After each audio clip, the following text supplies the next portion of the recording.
One Piece fan letter is one of the greatest things to ever come out of anything One Piece related. And I mince no words by that. And if you don't think so, you're dead wrong. Hey, what's going on, everyone? My name's UndeadBrave. I should probably say who I am because this video is reaching a whole different variety of people than what I've done online. Because I go by UndeadBrave because I have gaming channels that I go by that. I'm keeping the flow going here with the same name and everything. This is going to be very different than anything I've done before, so bear with me here. I've been thinking about making a One Piece centered channel for a very long time. I didn't fully commit to it until One Piece fan letter came out, and I'm like, all right, I'll do it. I'll do it. Okay, you pushed my hand enough here, Toei. But we're here now, and I'm talking about it. I'm making the channel, and One Piece fan letter has pushed me to this, and it is one of the greatest things I've ever seen in all of One Piece. It literally is. Everything about it is perfect. It's a straight 10 out of 10, 100 out of 10, 1 million out of 10. All right, let me simmer down. Let me simmer down a little bit. But yeah, it's fantastic. It literally is fantastic. I have watched it. I watched it the first time going through, and then I've rewatched it like probably at 5 other times, and I've seen so many clips of it on Twitter and TikTok and YouTube that I've basically seen it at least 107 times at this point. And this whole thing here actually gave me another chance to rewatch it, so I guess 108 times then. But I love it. It's beautiful. Everything about it is beautiful. If you somehow don't know what One Piece fan letter is, then you're living under a rock, or you don't watch One Piece, which you probably should. You definitely should at this point in your life. You should watch it. We've got about at least 7 years left of the manga and 9 left of the anime. You got time, but you probably should catch up now because spoilers. There's a lot of spoilers. The One Piece community is not good with spoilers. They really aren't. I was an anime only for very long. I was going strong with it. And then, spoiler alert, Gear 5 happened, and then every One Piece YouTuber, minus Tekking, he was amazing. I love that man. Every other one of them just plastered it all over the channels and everything. Gear 5, Gear 5. And I'm like, well, fuck. And then I had to go to the manga. So you should probably watch it so you don't get spoiled or anything, or read it, whichever way you prefer. But One Piece fan letter, you don't have to watch the entirety of One Piece to get just up until the time skip, because that's when it takes place. It takes place right after everything of Marineford and going into Fishman Island. And it doesn't even do with it does deal with the Straw Hat Pirates, but it doesn't at the same time. Only two of them in the main story that fan letter goes around, only 2 of them actually have any lines. Technically three, but Luffy's lines he does do his pistol into Kuma. So technically 3 characters actually have lines. Chopper, Usopp, and Luffy. I literally rewatched it so many times and I just had to struggle with that because I'm just so focused on everything else besides the Straw Hats in this. That's how good it is. It has to do with the Straw Hats, but not. It has to do with characters inspired by the Straw Hats. And by inspired, I don't mean like, oh, we've created characters that were inspired by the Straw Hats. No, I mean in the world of One Piece. The Straw Hats, mainly Nami and Luffy and Brooke, are the ones that like inspire, or the main characters of fan letter are just like completely in awe of, or just have some sort of connection to. The whole thing of fan letter mainly follows one girl. We don't get any names by the way in this. All the characters are not named with the exception of the last names, like of the family, that the main girl and the 2 one other main guy. There's the main girl and the main guy. She's just a girl inspired by Nami. She's the girl you've probably seen with the orange hair. And the other guy's the marine guy. He is inspired by Luffy. And they come from the wholesaler and the green grocer family, respectively. You would think that I would remember all these things immediately after watching it all, but I just watch it and I just get lost in it. So all the facts are escaping me now that I also have performance issues and I'm going on to doing this right now in one take. So yeah, that's also going to play a factor. But the only other name we get is another character, another Marine, but we don't get a name. We just get the benevolent King of the Sea, or Waves. Sea. It's definitely sea. And he's in love with Chopper. He thinks he is the cute, because the thing was, these characters, they're characters, but they represent the One Piece fandom as a whole. Like they're just the characters they made. They come from a novel that was made. Like Oda was like, oh yeah, I approve of this novel. But they changed it up a lot because the novel itself is like a bunch of different stories from across the different worlds put together, and they just made it, oh, let's just make it all just these characters that take place in Sabaody. Because I'm pretty sure in the novel, like Zoro, everything with him, like the guys in the bar that were like sitting next to him, like power scaling and everything. That I'm pretty sure takes place in Dressrosa. I've never actually read the novel. If I'm not mistaken, it doesn't have an English translation. So I can't read Japanese. So, well, there probably is some fan translation, but it's probably not that good. But I haven't read it. But basically, they all represent different aspects of the One Piece fandom. And that's what I fucking love about this. Because you have the main girl, the wholesaler girl, who's just infatuated by Nami. She's just like, Nami's amazing. She's incredible. She's not this big, bulky, strong person with a devil fruit and insane hockey. She's just human. She just gets by with her wits and her charm, and that's just how she gets by. And the girl's just like, oh my god, a normal person amongst these barbarians, and she's pretty.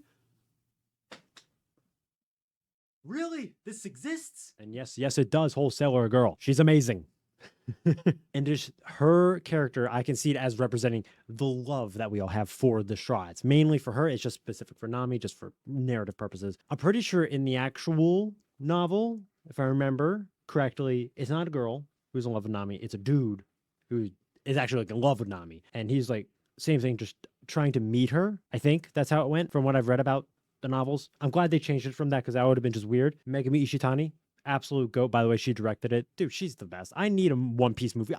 We all need a One Piece movie directed by Megumi Ishitani. That would be the greatest thing. It would be the greatest selling anime movie of all time, and it would never get broken. The record for the amount of money it would make would never get broken. I don't know what the number one is. It's like Demon Slayer, Mugen Train maybe, or I don't know. Whatever it is, it's gonna get blown out of the water if she does one. But I can see the girl, the wholesaler, representing just the One Piece fandom and our love for the Straw Hats and how much they inspire us, because she's inspired by Nami to go on. She wants to go on epic adventures, but literally in a scene where she's with the older brother, the Green Grocer family, in the comic book magazine shop of a different character, she's like, man, I don't have all the muscles like you. I don't have these devil fruit powers. Nami doesn't have them either. And look, she's awesome. She's incredible. She's not a dangerous pirate. She inspires me because I want to go on my own adventures. And if she can do it, then I can do it. And like that's the inspiration that the Strahds give to all of us. And then when you got to like a different scene, like I was mentioning, the Zoro one with their power scaling, you got all the other dudes in the bar there that are like, oh, Mihawk's the strongest swordsman. No, it's Vista. No, what are you talking about? It's Zoro. That represents the power scalers of the community, and that's hilarious. Power scaling is kind of annoying. I don't partake in it. It's interesting. I can understand why people like it, but the fact that they just did it perfectly. They did it perfect. Everything I've seen on like Twitter from like all the power scales, it's fantastic the way they do it, because it's just like, what? How is he stronger? You're dumb. You're stupid. I mean, obviously Mihawk is the strongest swordsman. Full stop there. Zoro will be number one. But it's like, how dare you say him, you imbecile? Really? And then what's even funnier is when people are like, oh, well, Whitebeard's stronger. That's not a sword. It's a, hold up. I don't remember what it was. I don't remember. Hold on. I have fan letter literally right here. A naginata. That's what he uses. He uses a naginata. That's not a sword, technically. Technically, it's not a sword. And then the younger brother, one of the funniest things that come out of it. No, you guys are all wrong. Clearly, the strongest is Akainu. And they're all like, we're talking about swords. And it's just, it's just like a perfect blend of like telling the story of what's going on, and then the comedy of it, the action, everything is just perfect about it, just blending everything. I'm rambling. This video is just me yapping. That's all this is. And I hope that there will people who will see this and be like, I'm going to yap as well. I'm listening to this dude yap. Oh, it's fantastic. But you got the power scalers there. The friggin' Zoro versus Sanji thing is there as well, where they have the one guy imitating and being like, he has like the spoon in his mouth. I have a marker where he's like, Origari, and it's just like Onigiri is like, what are you talking about? Onigiri. You're making fun of him. And then he says whatever. Then he said moss, and it doesn't sound like moss. He's like, huh? And he's like moss. Mawson, and then they're like, ah, it's hilarious. And then Zoro just fucking punches them. And then later Sanji comes in. And it's like, hey, how can you talk about Roronoa Zoro and not talk about Blackleg Sanji? And then they all just stop, stare, and they just laugh. They just laugh their ass like, what are you talking about? His bounty's lower, so obviously he's weaker. God, that is definitive of power scalers where they're like bounty higher equals stronger, even though that doesn't mean it in the slightest bit. It's so funny. And then San just clocks all of them. But it's just so good. It's just so good. And then continuing with inspiring us, you got the older brother, the wholesalers. That whole scene, everything with him and like the story of him and his brother. Oh my God, it was amazing. That was so beautiful. I cried. I'll admit it. I cried. It was just fantastic. They were taking part in Marineford. They were there. He gets trapped underneath the cut off leg of Oz Jr. that Doflamingo cut off. And he's just trapped under there and stuck in the ice. And then something explodes. Ice ship. He goes under. He's like, oh shit, I'm going to die. Then a ship comes down, slams you guys, and allows him to get free. And he just comes out. He's hobbling. And his brother, who we've learned he's not a big fan of because his brother moves up way faster than him, is a younger brother and is also kind of a dick as well to him. But he's just there, and then you hear his brother, where are you? Where are you? And then he's just seeing all like the Pacifista lasers or Kizaru lasers, whichever one it is, are the same thing. Just and he's just like, oh fuck. And he sees the other guys sit over the other side, and they're just like sitting there. One is probably dead, and then the other guy's just sitting there, just like, oh. And he's like, oh fuck. And then he's like, I gotta get out of here. And then the part that gets you. It flashes to Luffy, you're my brother. And then he's just like, huh. He just either remembers it or he hears it at that moment. Either one I think is fine. It's like he remembers him hearing it. I think it's better to think that like he actually heard him at that moment. And then he just was like, whoa. And then he remembers and then it goes the whole thing of like, oh man, no, that thing always slips off, man. You gotta be smarter, man. And then it's like the younger brother's like, he sees his older brother and he's like, brother, run, get out of here, just go. And then he's like, the older brother's just like, no. And he runs back and goes and saves his younger brother. And it's just, oh my God, oh, it's so good. Oh, and just the animation for everything is just beautiful. I'm pretty sure the main animator was Masami Mori. I'm pretty sure there was other animators in there because I think maybe Vincent Chansard was in there. I don't know confirmed with that, but like the scene at the beginning where it's like Marineford, everything's flashing by, all these characters, all the big explosions, all of them fighting everything. You get the awesome shot of Boa Hancock, and then you just later you get the scene of like Crocodile's big sandstorm, and you see Buggy like doing a swimming thing, and it's like from the perspective like a dude, and I think that might have been Vincent Chansard. I'm not sure, but all the animation was just so good. Everything about it was just so beautiful, so vibrant, so colorful, and just like the direction that Megumi Shitani just had everything going, just everything flowed beautifully, everything came together in the end, like with the bubble of the Wanna posters in the magazines, how it was just like up going, oh, it's going now, it's going away, but it's behind our characters that we're following now, the Marine and the girl. And then later, oh, it popped, and oh my God, the magazine landed right on the other Marine brother's face just in time for the girl to snag her letter back and then run around the ship. Everything comes together beautifully, and it's just fantastic. I have had no structure to this video at all because I'm just yapping. Everything is just a straight up, just everything I'm feeling about this video and how much I love it. I don't know all of the copyright things that would go into showing pictures and things from fan letter, and even for when other future videos, when it comes to like chapters. I don't know how that all works. So how much of that I will put in, I'm not sure. For right now, I'll probably try to keep it to a minimal scale. We'll have to see how things go, but I'm going to be testing the waters out with everything because I'm new to this whole style of video. But what's so great is how all the characters' different stories in fan art just come together in the end, just all gel together. And something I actually didn't realize during my first couple of watch throughs is with the comic book magazine store girl, is how her thing isn't just that day. It's like over the course of a couple of days. I noticed that like the outfit change after a certain point. I'm like, wait, her outfit's different. Wait, but theirs is the same. Does she just change her outfit like every hour or something like that? But then the kids that were with her story, the kids with her, their outfits are different. And I'm like, wait a minute, something's not right. And I'm like, oh, Hers is over the course of a couple days, which would honestly make sense because of everything with her, like with those two boys who are running around being like, oh, we're going to read without paying. Oh, let's go. Reading is free.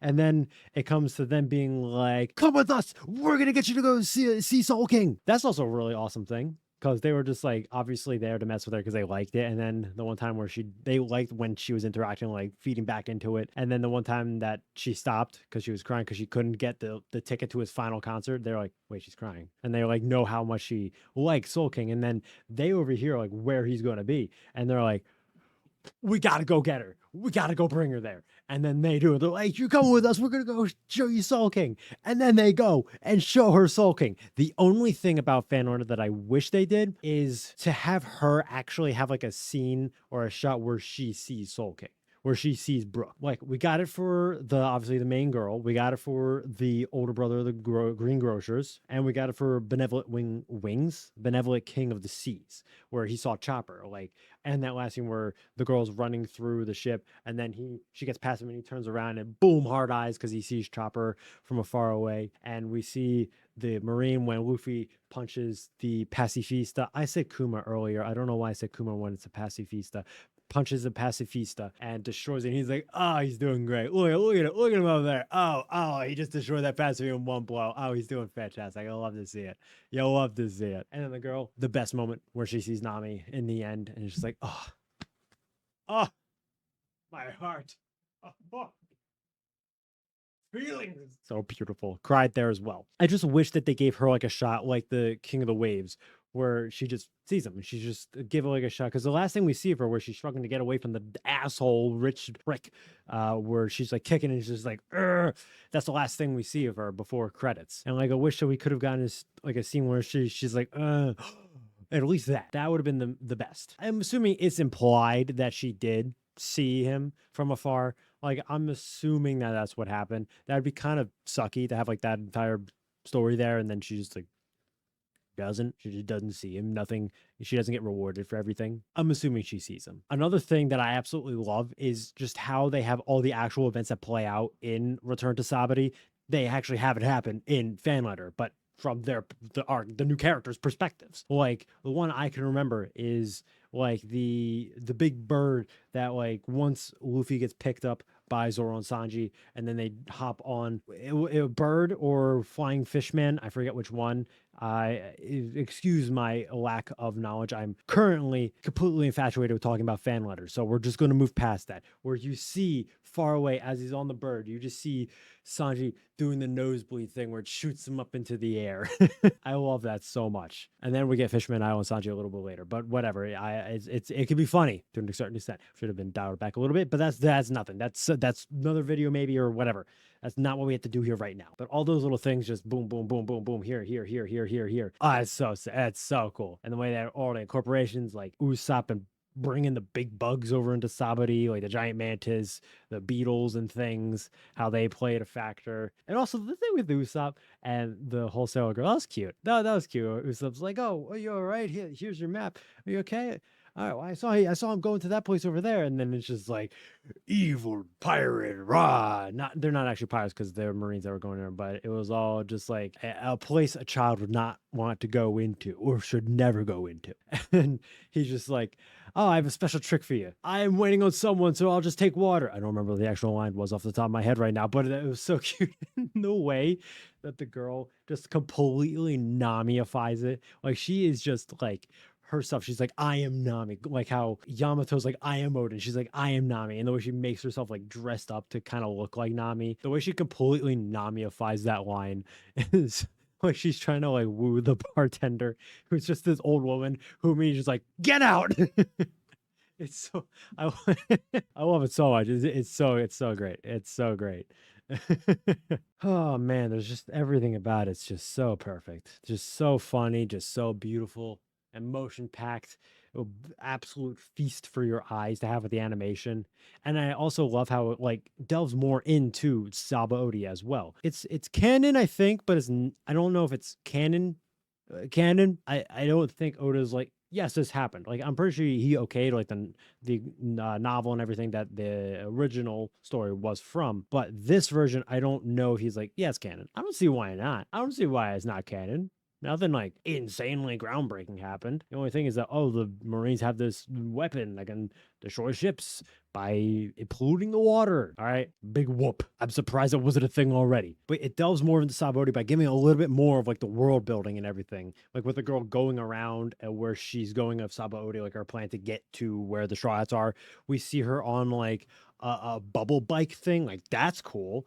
Like it makes sense for them to they use the bubbles for so much else. Why not use it for like a bike of sort of a little floating craft? And like her jumping through the trees, like going through like a layer of bubble to go somewhere else underneath, where like those two boys were poking at like the cucumber thing that she mentions as well. I also love that with her like explaining like, oh, they're gonna be back here on the same. How she came to that conclusion was like, you got the right conclusion, but how the fuck did you get here with this process? The process is completely wrong, but you got it right. Like she was like, oh, 3D 2Y. Oh, that lines up with the cycles of the sea cucumbers of Sabaody and the when they sprout. Oh, Straw Hat's showing to come back here when that happens. When in reality, it was literally just, hey, 2 years from now, go back to Sabaody. It's literally it. But she was like, hey, he's telling his message to his crew. He's doing that. I'm not going to come back here. Put two and two together. It worked. She was right. But it's just adding on to what we know about Sabaody. It's just really cool. It's just really cool. Also, love that Perona cameo. That was funny. Where her and like the Soul King fans, they just get freaking depressed from the hollow going through them. And then it's just like, Perona's just in like a makeup shop being like, gosh, damn it. I really hope he made it to them. God, this lipstick. Nah, I don't know about this one. But Zoro, man, he probably got lost or something. So funny how they had it. I love how they just threw that in there. Like, that's so great. It just shows you how much time and care they put into it, where they threw in something like that. And how later that actually played a factor. A holo came down and went through the grocer brother, and the wholesaler girl was like, huh, and dodged it. And she was able to get away and unfortunately got stopped by the rich prick boy of the Marines, who is the worst person in the world. Not actually, though. There's a lot of worse people in the world of One Piece, but he's up there. He sucks. He's awful. We all know that he is awful, especially the way he just handled a child. Like, just like, oh, I'm just snagging you up in the air and they're just going to slam you into the ground. Like, what the hell, man? It's a kid. That's a small kid. Stop it. Get some help. Let's see. What else can I talk about for this? Because there's just so much. There is just not an infinite amount. There is a finite amount, but there's, in theory, an infinite amount of stuff to talk about with fan letter. One Piece itself, there might be an infinite amount to talk about, but fan letter wise, everything was beautiful. I just love it. The symbolism of the puzzle pieces coming together was also really nice, a really cool, like, piece reference, like, oh, my one piece of the puzzle. And then like the scene at the end where it's like all the people like coming together, putting their puzzle pieces together, and that like final scene was really nice. That was cool. The direction from Megumi Ishitani, just, oh my god, it's just insane. Like every thing she's done for One Piece has just been groundbreaking, and they need her on more projects. I've said this already, but they need to give her own movie to do. Give her something that she can make where it's like a one, like the Baron the Baron Amatsutsi, the horror One Piece movie, Amatsuri and the Secret Island. That's how you say it. Something like that would be fantastic, because that movie was awesome. But I'm not here to talk about that movie. We're here to talk about fan letter and how it's not just about a girl giving a fan letter to Nami, her hero. It's about everyone who works on One Piece and everything coming together and giving a fan letter, a love letter to us, the fans. That's what this is. It's a love letter to the fans being like, hey guys, we love you. Here's this amazing piece of media that we just made that represents all of you. What One Piece fan wouldn't want to be in the place of that girl going on an adventure around that island and saving the Straw Hats' lives? I mean, they probably would have survived if the weapon went off. Yeah, they probably would survive. It was either Teking or Murphy Napier. I also don't know if I said her name right. But there are two people that I've seen talk about this. One of them mentioned how the girl saved the Straw Hats, but in reality, she saved the Marines from the Straw Hats.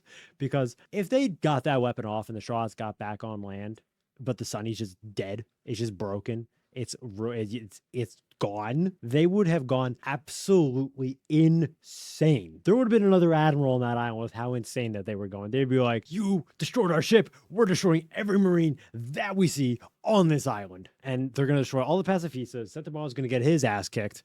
Every one of the Marines is just going to get absolutely clobbered because they would just go full rage mode on them. And it would have been a sight to behold, but I'm glad it didn't happen because now that would mean the Sunny would be gone and the Adventure would be on a big halt until they get another ship. So it's good that it didn't happen, even though it would have been fun to see them beat the shit out of the Marines, specifically the rich kid. That guy deserves to get a Gum and no pistol straight to the face. But like I was saying, what One Piece fan wouldn't want to be in the shoes of that girl saving the Straw Hat's life and their journey? Like, that's just everything that we would have wanted. I know I would love to do that, but having it all to come together in the end, and then at the last moment, she rips the letter, she's hanging off, which I thought she was going to just go straight overboard, I'll be fully honest, but they just had her stay. I was like, okay, that works as well. I literally was like, oh, she's just going straight overboard with this, but she just rips it, hangs off the side, and is just like, here's Luffy go, let's go, set sail. And she just looks and she's like, huh, I can hear it. Oh my God, not Nami. And then just goes and the waves part and it's just Nami just sitting, just standing there, just like, oh. And then she just sees it. It's just so happy. Oh God. And also after the credits where they have him, that same thing play again, but instead of just the try doing it, she does it as well. She's like, gives her own little oh as well. It's so cute. It's so cute. Also, something that I like to think about with it is in that end there, like the entire time through, it was just like, oh, she's like Nami. She wants to be Nami. She's Nami. She took off her glasses to look more like Nami. In the end, where she dashes, takes the letter, and rips it up, she put her glasses back on for that because it's, I think, representing her being like, I'm gonna be myself here to save Nami. And I think that's awesome. That is beautiful. That is absolutely amazing. I see nothing wrong with this besides the fact that the magazine book store girl didn't get like a scene where she saw Brooke and gave like an emotion that she saw Brooke. That's the only thing I would change. That is the only thing. And then the way they just have the voice actors for all the Strats just come together and sing We Go at the end for the credits is just beautiful. It's so awesome. Just having them sing it I'm pretty sure they've done that before, but having to do it here and again, it warms the heart. God, I love them all. I love everything about this. This episode of One Piece was fantastic. It's so good. Oh, that's a lot of talking about an entire thing with no structure whatsoever. I'm new to these kinds of videos, so we're going to be seeing as we go along how I can actually do this, and also trying to find my own groove with this, because I feel a lot of this was just me blah, blah, blah, blah, straight at all of you guys. Also, there won't be many videos for a bit because I threw this channel together last night and I'm like, I want to make a video on fan ladder. I would like to make One Piece videos in general as well. And I also don't have many planned. I mean, I have planned on what I can do. I don't have any made or anything because I also run 2 other channels. The gaming ones I mentioned at the beginning of the video. I also stream 3 days a week on Twitch. Go follow me on Twitch. Go sub to those other channels as well. And also do like TikToks and shorts as well. And also work a full-time job. So it's a very messy thing to try and keep up with all of this. So we're going to have to wait a little bit, probably for the next video. It might not be until the next chapter comes out. Hopefully I can get something out before then. Although it would be next week when the chapter comes out. So it might just be that. I'm definitely going to be doing chapter reviews. 1000% going to be doing that. But for right now, we've got this. And then we're going to get more as time goes along. We're going to try and really commit to this as well as the other channels and everything else as well. Once I make it big enough as a content creator to make it full time and everything, then I can do this more and I can get rid of that 9 to 5 and do this. And it'd be great. And I would love that so much. But thank you all so much for watching and listening to me just ramble on about how much I love the One Piece fan letter. If you have anything you want me to talk about, feel free to leave a comment, I guess. I have ideas. Like I said, the chapter reviews, talking about different characters, talking about different like islands and things like that. I really want to do one about Elbaf once we learn a little bit more. Because right now we just have that it's giants and everything is big and there's a giant tree with a giant sword and Loki's there.